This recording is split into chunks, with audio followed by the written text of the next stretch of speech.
A little while ago in one of my videos, I mentioned that there was a skill, or more specifically, a feature of a specific skill that I hardly ever used in the Elder Scrolls. In fact, I can probably count on two hands, which is generous, the number of times I've actually used it and have been successful. I've never been one for pickpocketing in Oblivion, Skyrim, or Morrowind. I'm not much for stealth to begin with, so trying to steal goods directly off an NPC with a low success rate and failure means a fine or jail time? Stop! You violated the law! I think I'll pass. However, somewhat recently, a viewer asked to see a challenge run done where I play through Oblivion and only use items that I've pickpocketed. Well, you know what? I love that idea.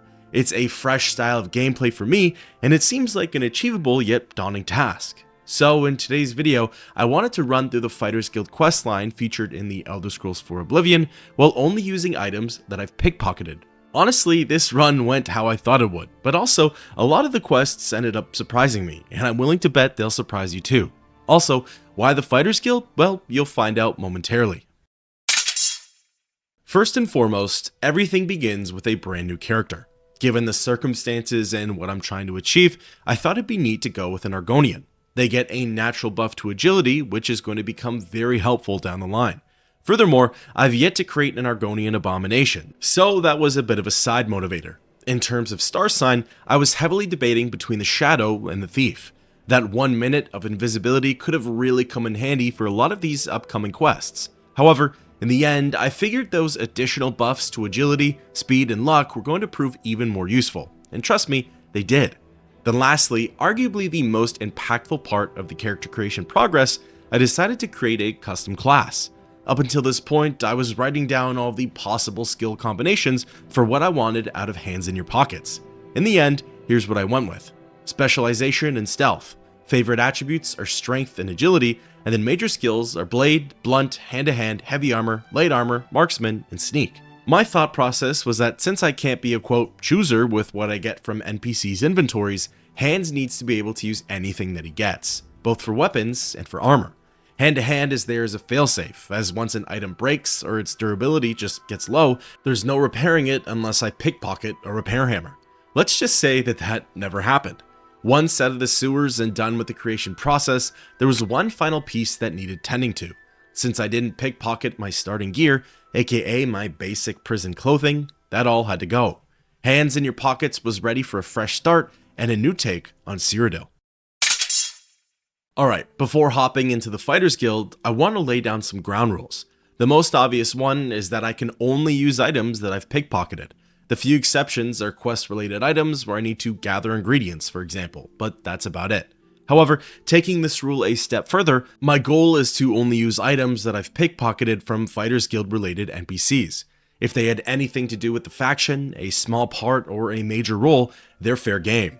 However, if they're completely unassociated with the guild, then I just don't bother. Now, there are only a few instances during this playthrough where I don't follow this rule. The first one is literally happening right now. I just wanted to see what it was like crawling through an area and attempting to pickpocket a string of NPCs. As it would turn out, it's not very easy. In fact, by the end of my Vilverin run, I'd only successfully pickpocketed one of the bandits. And what did I get, you may be asking? A singular lockpick. Yeah, this is going to be harder than I anticipated. The other rule that I wanted to implement was saving and reloading. Basically, if I had failed at pickpocketing an NPC, how many times could I reload a previous save and just try again? Well, wanting to be fair to the challenge aspect, but also fair to myself, I decided on no more than 3 attempts per NPC. If I don't get anything after 3 tries, I either move on or defeat them in combat. Then lastly, why did I decide to do the Fighters Guild? Well, in my eyes, it's one of the most beginner-friendly storylines, and there are plenty of decent gear drops that hopefully I can get my hands on. The next questline I do will probably be the Thieves Guild, but for now, I wanted to be a little unorthodox for this challenge, hence making it more of a challenge. Alright, with the groundwork laid out, let's dive into a pickpockets run of the Fighters Guild. The first quest I started out with was a rat problem. In case you weren't aware, as obvious as it may be, you can't pickpocket animals. However, you also can't pickpocket creatures or the undead either. Fortunately, not all of the Fighters Guild quests are related to these kinds of enemies. There are a fair bit that involve humans. However, some of my best marks in this questline came directly from the guild halls themselves. I had an extremely high success rate when stealing from my guildmates. For example, the first item I stole for this questline was an iron longsword, and it was off the NPC, Herwin. After coming off of my horrible Vilverin run, this was definitely the confidence boost that I needed. Using this dinky but long blade, I was able to cut and slash my way through Thalos' intruding mountain lions. As for Arvena's inventory, she was a great example of just how much junk I had to sift through. While books, gold, and keys might be really good for the average thief, I'm no average thief. While I do end up taking odds and ends from people from time to time, I'm mostly looking for gear during this run, as most of it has an incredibly high turnover rate. Now, hunting with Pinarus and Ventus, he's a great example of someone I just couldn't steal from. I gave it the old 3 tries, and every single time he ended up catching me. While I would have loved his breeches, rough leather shoes, and shirt with suspenders, it just wasn't meant to be. After causing more mayhem with my stolen longsword, it was finally time to catch Quillweave in the act. Taking advantage of her while she was taking advantage of Thalos, I managed to take her house key, which serves no purpose for me, given that I can't do anything in there anyways. But as you'll soon come to see, I started to like the idea of taking trophies from some of my marks. In a lot of ways, it was just as satisfying as taking gear. From here, the quest came to a close, and I had a meager beginner pickpockets loadout, but it was a start, and a decent start at that. The next quest was the Unfortunate Shopkeeper, and this one had me rubbing my hands together. 3 live humanoid NPCs, what more could a pickpocket ask for? Well, it did and didn't go according to plan. Tucking myself away in the corner until midnight, the 3 burglars broke in and didn't notice me. Amazing. However, as soon as I turned the corner, one of them would get a feel for their sleep paralysis demon and charge on over. The others wouldn't budge though. This happened twice, and in the end, the only NPC left was Storn the Burly. Fortunately, Storn was too busy looking at a painting of a way shrine, and I was able to take his huntsman's vest, moccasins, and 5 pieces of gold. At least now, Hands in Your Pockets has some clothes to cover half his body. Slowly but steadily, I was starting to gain some footing as a pickpocket. I had mostly odds and ends, but that would eventually change in a couple of quests. The next mission was the Desolate Mine. This was where I fully discovered that creatures like goblins and ogres could not be pickpocketed. I understand why that is, but given that these critters often have weird knickknacks, weapons, lockpicks, etc. on them, I thought maybe there could have been some leeway, but I guess not. So, instead, the marks I focused on were Rihanna, Braggo-Barg, and Elidor. While they were huddled around the campfire, I couldn't get a good angle on any of them. They had all angles of the light covered. It wasn't opportune to strike then and there. So, once the crawl was over, that's when I made my move. However, none of them had anything really great on them, just some gold and a key to the mine. I ended up failing 3 times with Elidor, cut my losses, and fled from Desolate Mine. While that last one was a bit of a fail, the next one sort of makes up for it. Heading to the Coral Hall, I took advantage of Elena Danton's turn back and stole her green brocade doublet. I know it doesn't sound the best, but I was just getting warmed up. Honing in on Modron Orin next, I snagged a paintbrush from his back pocket. I actually think that him having one on his person is pretty neat, especially if you know how the questline ends and what he likes to do in his free time. Like I mentioned earlier, I was definitely interested in at least taking trophies from people. So my next task, unfinished business, led me over to Skingrad. Since I couldn't give a hoot about Maglier, I figured might as well take what I can from him, right? The Bosmer Fetcher had a pair of laced leather pants on him, and stealing those, that completed Hands in Your Pockets outfit.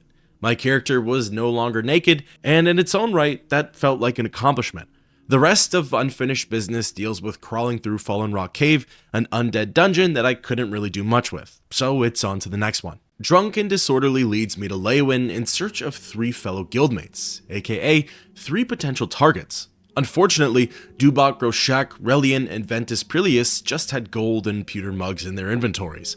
I absolutely took their cups, as a headcanon for that could be no cups equals no more drinking, but we know that that doesn't actually happen. Unfortunately, I couldn't get a clear line on Witsai Dutsai, the proprietor of the tavern, even though all she had on her was gold. Furthermore, Margar, the quest giver for this quest, wouldn't let me out of her sight.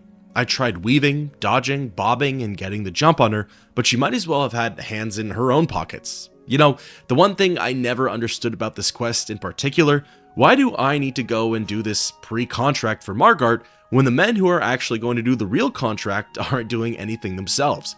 Wouldn't it be to everyone else's benefit, minus the players, if they, I don't know, did their own work? I know it's sort of a trial run, but it never made that much sense to me. Either way, with a few more miscellaneous useless items that would only prove useful to fencing for the Thieves Guild in my inventory, I was on to the next one. But mind you, this upcoming mission was one of the quests that I've been looking forward to.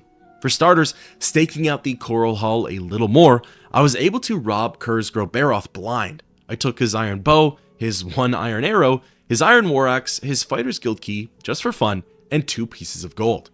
This was most definitely a confidence booster. Adding not 1 but 2 more weapons to my arsenal was a great feeling. Plus, my longsword was getting down there in durability. The next guildmate I pickpocketed was Lumgro Baroth. Must be something with orcs, maybe their guards are just lower. I also wiped him clean, taking an iron warhammer, an iron bow, an iron arrow, and 4 gold pieces. Again, maybe the decrease in difficulty has something to do with the disposition and or overall aggression, as in a dungeon, I could never score that big. Now, if you thought my coral heist was a success, wait until you see my anvil haul. All of my guildmates were asleep in the same room, making for an easy string of thefts. Sort of. Some NPCs were more willing to let go of their belongings than others. Either way, I managed to score an iron cuirass, some iron greaves, a pair of iron boots, and an iron short sword. At this point, I almost had more weaponry than I knew what to do with. However, in my opinion, one of my best scores came directly from Azan. I robbed that man blind. Using my singular lockpick that I stole from Vilverin, I was able to gain access to a sleeping steward. My iron haul was about to become null and void, as from the Redguard, I took his steel boots, greaves, and cuirass. Most importantly though, I pocketed his steel battle axe. This would become one of my preferred weapons for the rest of the playthrough.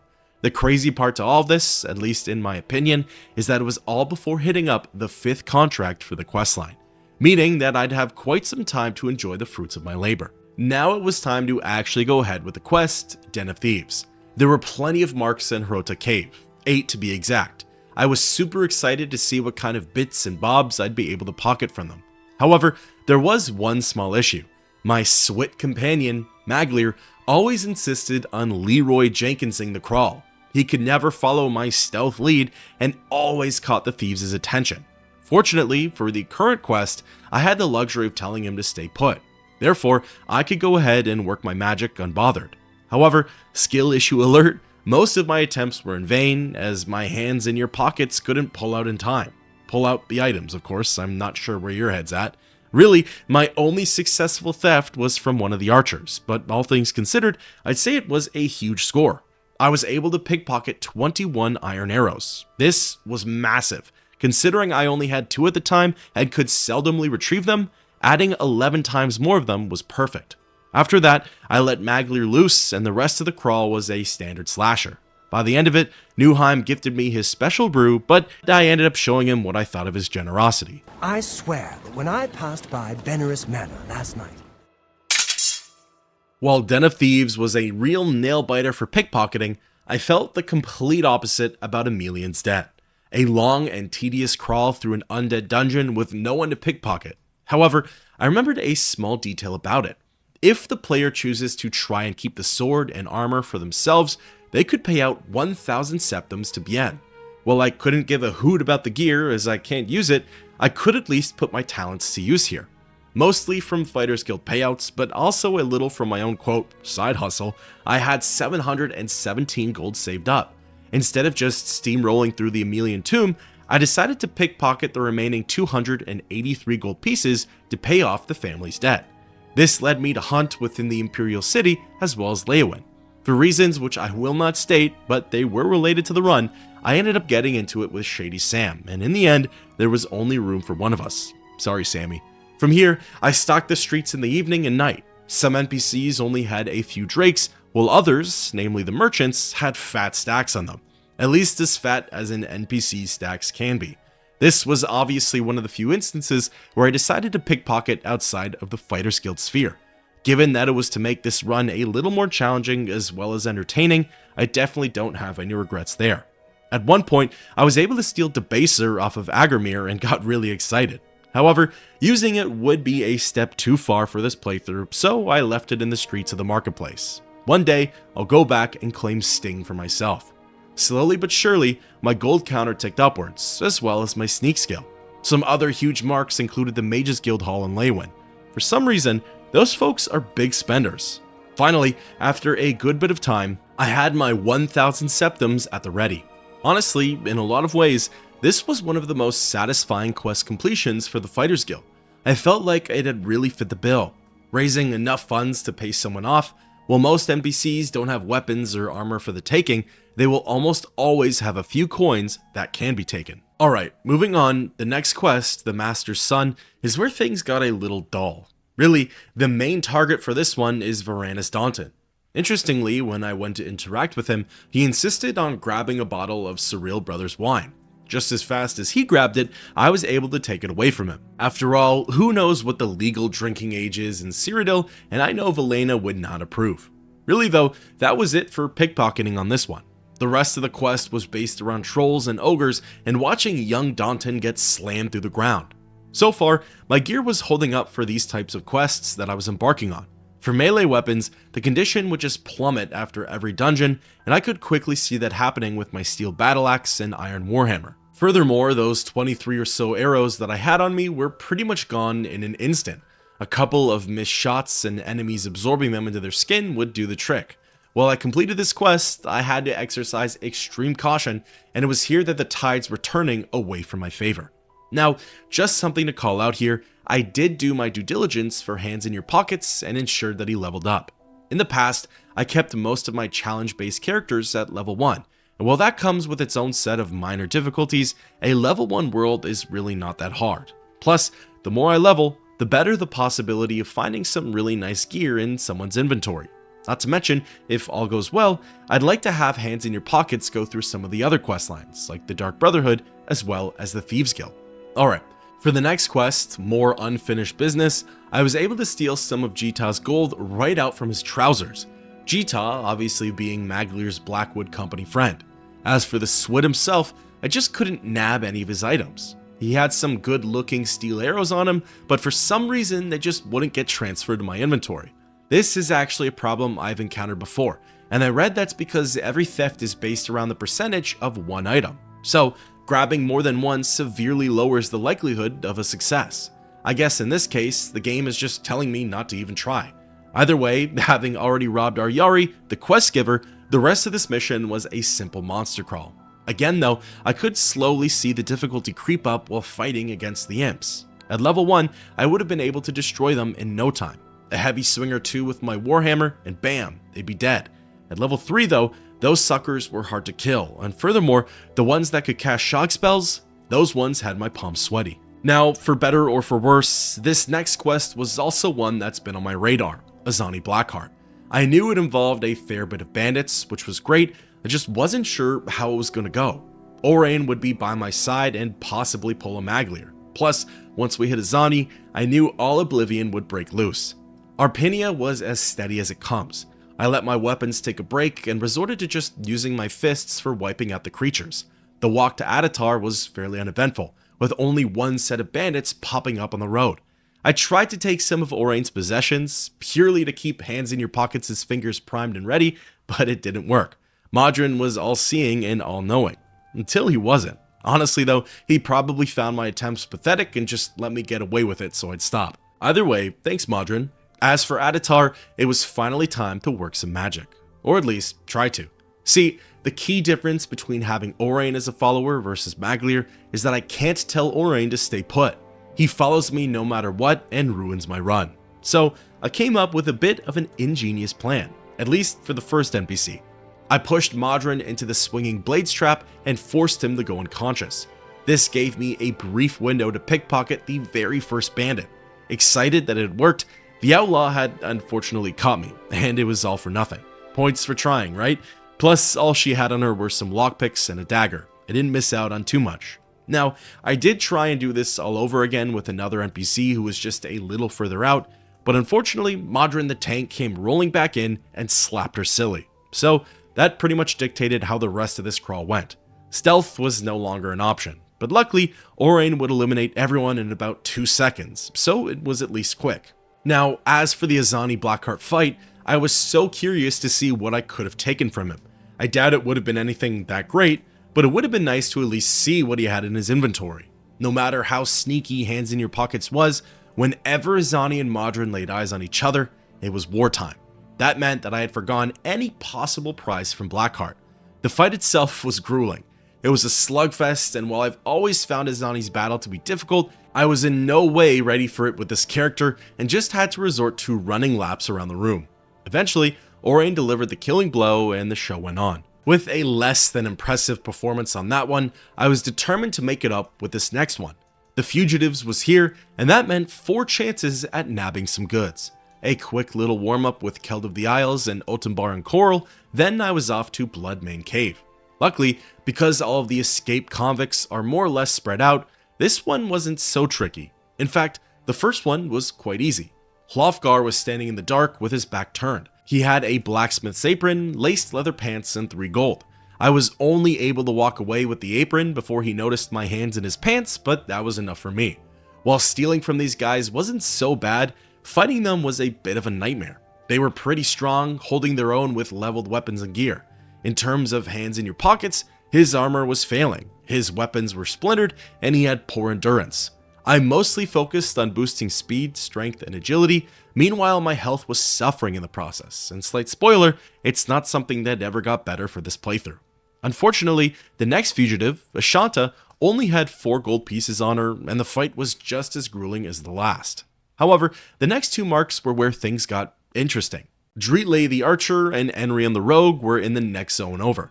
The Argonian came first, and I was able to score 16 iron arrows as well as 11 steel arrows off of him. Because I was low on arrows as it was, this was perfect, and truly, in that moment, I couldn't have asked for anything better. Except for maybe Dwarven, Elven, Glass, Orcish, or Daedric arrows, but yeah, you get the picture. Then, oddly enough, Enrian the Rogue, who was a couple of chambers over, decides to run in and join the fight. However, not for Dreetley's side, but for mine. The High Elf ended up killing off his companion for me, which sure, I'll take it. But as we all know, the universe giveth and the universe taketh. The fight with Enrian was not an easy one. This Mer beat me down over and over again. He single-handedly did a number on my confidence with this build, and while I eventually beat him after many hard-fought battles, this one definitely rattled me a bit. Alright, this next one comes as a change of pace, which was welcome after the last. For starters, I guess this is a good issue to have, but I had run out of space for new items. I was at max carrying capacity, so as cultured as I am, I utilized the hollowed out tree stump in the Imperial City's marketplace as my nest, if you will. Going forward, this is where I'd keep my overflow. I could come back here if I needed to do any gear swaps, and trust me, there were a couple that got done. As for this quest, well, it deals almost entirely with Daedra, and unless they're Jamora, they unfortunately cannot be pickpocketed. These were scamps, so yeah, I was SOL here. Just for a little petty theft though, I did take Alante of Alinor's 19 gold. It only felt proper. As for the crawl itself, well, my bow and arrow saved my skin here. I purposely chose to leave Alante behind as I didn't want her to die. Although, she did show me later on that she could definitely handle herself in a fight. However, in terms of fending off the scamps, a stealth archer approach worked wonders and it was easy enough to dodge their flare attacks. Overall, not much in terms of pickpocketing, but an easier time than the last couple of missions. The next one was a quick one. It was pretty much entirely dry for Hands and Pockets. Trolls of Forsaken Mine is just a crawl through a monster dungeon. No human enemies, no human allies, everyone's dead. It's a test of the player's skill and where the turning point in the Fighters Guild story happens. Really, in terms of combat here, my saving grace was the bow. I was able to play tank and DPS while pulling the trolls over one by one. Truly though, my gear was hanging on for dear life here. It had been a hot minute since I nabbed new weapons and armor, something that would soon change. Regardless, my steel battle axe was pretty much a metal pole at this point, and my armor was nothing more than a car door. So I've always thought of the quests post Trolls of Forsaken Mine as the start of the finale for the Fighters Guild. So with that being said, here I was. I felt like I had made really strong progress in the beginning. Steel armor, steel battle axe, a bow, and a bunch of other weapons to boot. However, I'd say after Den of Thieves, so 8 quests ago, it's been too slow. There just hasn't been much in the way of pickpocketing, and when there is some, I wouldn't really say it's meaningful. Some gold here and a pewter mug there. Really, I think it's just a testimony to how difficult the pickpocketing process can be. My hat's off to anyone who regularly plays like this. It's not for the faint of heart. I know I'm doing it at an extreme level, but still. Either way, it was around this time when I thought to myself, my best scores were me going and making the opportunity. They weren't necessarily from enemies in dungeons, they were from my fellow guildmates. Then I remembered a major player within the story who I had yet to stick my scaly hands in their pockets. Burz Grokash. Burz had his glass mace, which wasn't amazing for my level and blunt skill, but it was still an excellent trophy weapon. However, more importantly, he had his enchanted gear. Boots of the Cheetah fortify speed for 6 points. Greaves of the Cat fortifies agility for 6 points as well. Cuirass of the Bear fortifies health for 15 points. Tiger Fang shield reflects damage for 6%, and Gauntlets of the Horker grant a resistance of frost for 10%. While this was all fur gear and not necessarily the flashiest, it was now my best set of armor, so it was fine in my books. As a disclaimer, I think Burz got suspicious of his missing mace as I had pickpocketed him in waves. The second time I went back for his gear, he decided to sleep with the boots and gauntlets, making them inaccessible for the time being. Rest assured, I did go back for them eventually, but for now, I had steel-toed boots and exposed fingers. Feeling satisfied with my work, and knowing that the real meat of this quest was going to be uneventful for my personal quest, I decided to take what I could from Sirach and Kashar. The chaplain only had 19 gold, and from the bandit, I could only secure a dark green shirt, but hey, a win's a win in my books. As for the rest of the quest, it was nothing special. Just a sneaky crawl through Sador in search of the Stone of St. Alicia. Given that it's one of the guild's only fetch quests, it felt satisfying to use my sneak skill that I'd worked so hard to level up, so no complaints there. Sirach ended up gifting me some health potions as a reward, but I gave them the same treatment I gave to Newheim the Portly's Brew. The next quest is the Noble's Daughter, and all things considered, there isn't much to it. After saving Lady Rogbutt from the ogres, which was a bit of a nightmare in its own right, I threw down Rugdump's sword right in front of him. Then, at a later date, I returned to the residence and robbed them both. Oddly enough, they both had the same pair of pants on them, as well as a similar amount of gold, 53 versus 54. Lore-wise, I wonder how you'd explain that one. Maybe they both went shopping with the exact same amount of gold on them, give or take a septum, bought a matching pair of pants, and came back with 53 some odd gold coins. A lovely day of father-daughter bonding. Up next comes my least favorite quest in the Fighters Guild, Mystery at Harlan's Watch. However, it was made a little better after stealing Keld of the Isles' steel claymore. Furthermore, raiding the Brumahal, I robbed Rightwind of his iron claymore as well as his leather armor. The two-handed weapons were a necessity for having farther reach, as up close and personal combat was too risky. As for the leather, well, I needed a replacement for my boots, as I still needed to steal Burz's, and my steel shoes had a bunch of holes in them. Now, as for my gripes with Mystery at Harlan's Watch, I can't stand Will-o'-the-Wisps. I've never had great luck when facing off against them. At low levels, they're extremely dangerous, and considering I don't have any silver or enchantments, this one was going to be a slugfest. In case you were wondering, I did try to snag Durana Thalis' 19 gold pieces, but 3 attempts later and I was still unsuccessful. I do get my comeuppance in the future, but for now I let sleeping dogs lie. So, heading for my objective, I cleared out Swampy Cave with little to no problems. I somehow managed to pull the wisps away from the entrance and then got them lost in the woods somewhere. Taking the softballs as they come, I then rolled through the troll-infested cave. The Fighters Guild really loves their trolls, and I suppose that's another gripe that I have. At this point, I think I just have troll fatigue. Eventually though, I managed to come out on top. Again, it was all about analyzing their attacks and windups, stepping out of the way, and swinging for the fences. Returning to Thelis and not really feeling satisfied, I got the last laugh by successfully pickpocketing her 16 gold.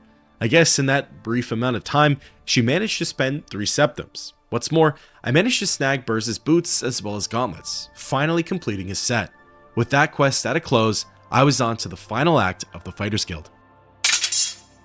I'm gonna be honest with you, information gathering, the next quest in the storyline, was a crap show. It was just miserable.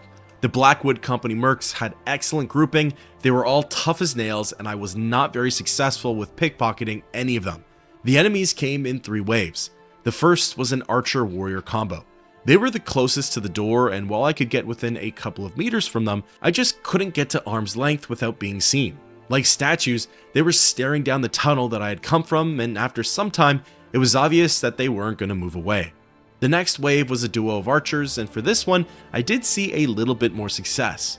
Even though their eyes were pretty much on me the whole time, I was still able to sneak right up to them, mostly because this area was extremely dark.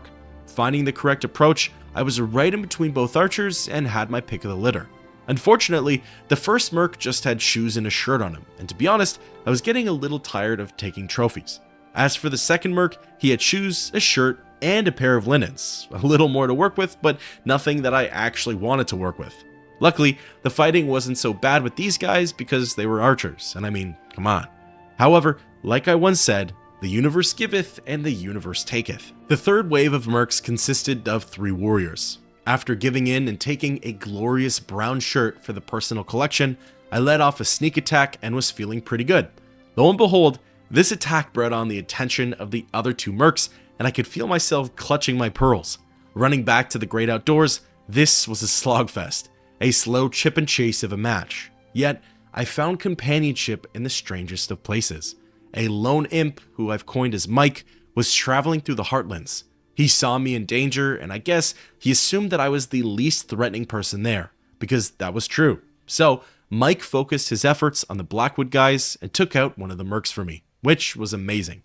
Thank you, Mike. But soon, Mike weighed out the options and decided that the tides of war had to shift. So, it was back to a 2v1 with Mike aiding the company.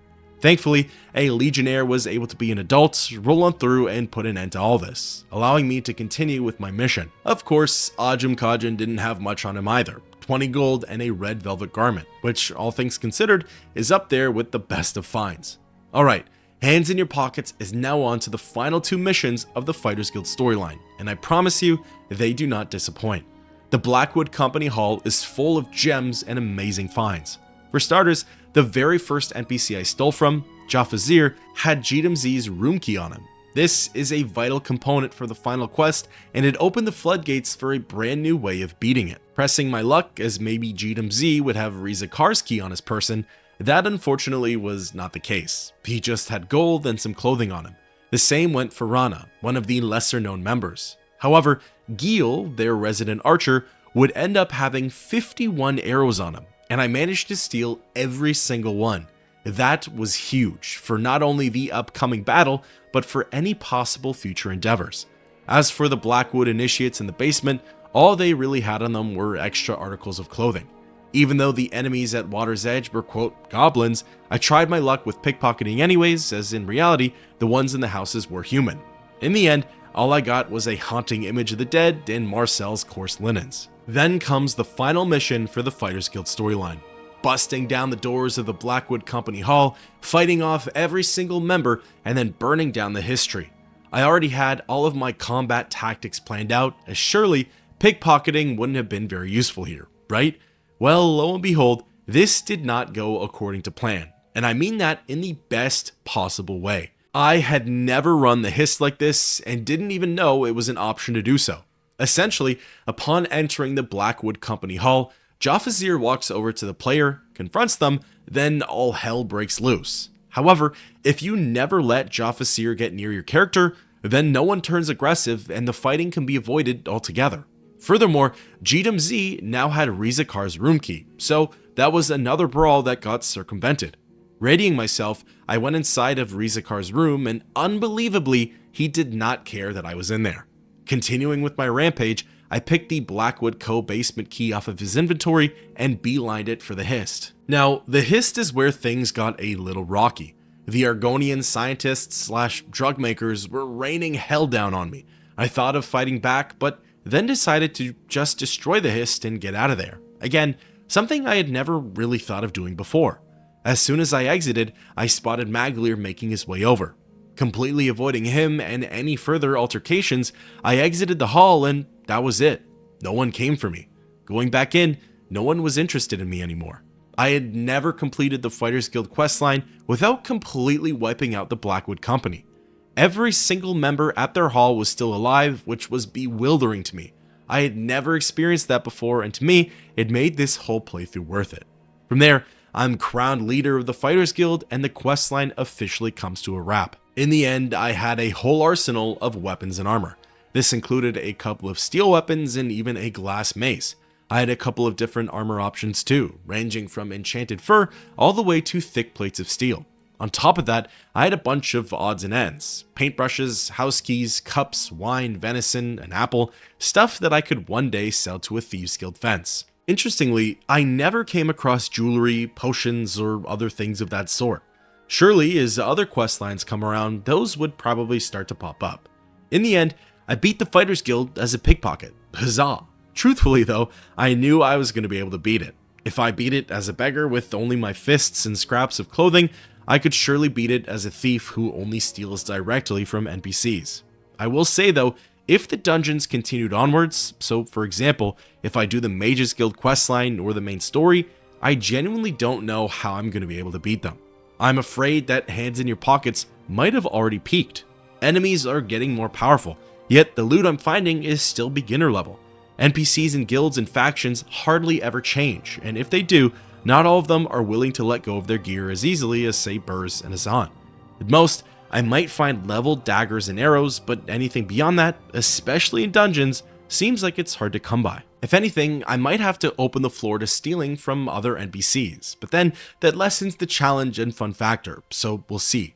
If I go ahead and continue Hans' story through Oblivion, I'd definitely do the Thieves Guild next. I think it just makes the most sense, and honestly, while I psyched myself out of doing it initially, I think it would have made for an even more coherent experience. Next time, I'd really hone in on the pickpocketing, as starting out, any character won't be that successful. However, now with a decently high sneak skill, it should be an easier process, and there are likely more things out there for the taking. I'd love to know your thoughts on this run down below, and until next time, keep on adventuring.